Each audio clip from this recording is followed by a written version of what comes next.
Attivisti qed iwissu li qed jiżdiedu l-ammont ta' reati kontra persuni LGBTIQ+ mill-adolescenti influenzati minn kontenut mimli mibeda li qed jisegwu fuq il-mezzi soċjali.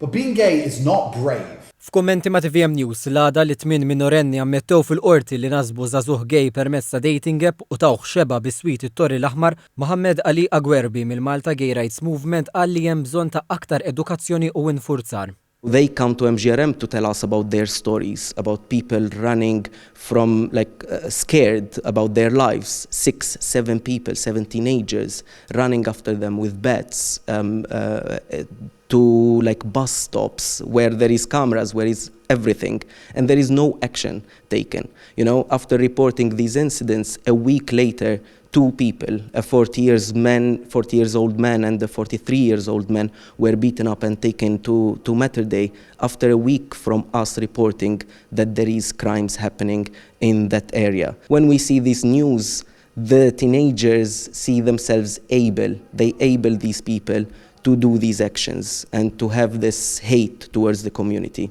Argumenta li l-ġenerazzjoni żagħżugħa qed tiġi influenzata ħafna mill-midja soċjali u issa li ċertu personalitajiet online qed jinnormalizzaw id-diskriminalizzazzjoni. Wera l-fema li l-libertà tal-espressjoni tieqaf meta tasal li tweġġel lil ħaddieħor u sostna li d-diskors ta' mibeda m'għandux jitqis bħala opinjoni. Ryan Grima mill-LGBTIQ Wellbeing Service spjega li ħafna reati ta' mibeda qatt ma joħorġu fil-beraħ għaliex il-vittmi spiss jibżgħu li toħroġ fil-beraħ is-sesswalità tagħhom.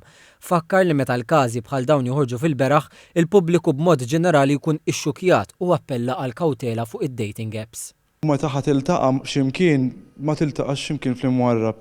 Idealment tkun x'imkien speċjalment l-ewwel darba kif tiltaqa' ma' persuna li inti ma tafix, tiltaqa' f'post fejn hemm nies oħrajn, jekk jinqala xi ħaġa titlob l-għajnuna. Intant, Anne-Marie Mifsud li tifforma parti mill-grupp Drakma għaqda li toffri spazju għal ġenituri ta' tfal LGBTIQ qalet li bħala grupp spiss jisimgħu każijiet ta' bullying u cyberbullying fost oħrajn. Inti dejjem tkun ġentili fil-ħajja. Trid taħseb li forsi inti għandek xi ħadd fil-familja tiegħek jista' jkunu tfal tiegħek jew jistgħu jkunu neputijiet jew kuġini li huma meta jaraw lilek li inti qed tieħu l-attitudni, allura huma jekk huma jħossu ċertu emozzjonijiet u jħossuhom parti minn dil-komunità. Lilek kif ħajħossuhom komdi u jkollhom il-kuraġġ li jiġu jiftu qalbhom miegħek.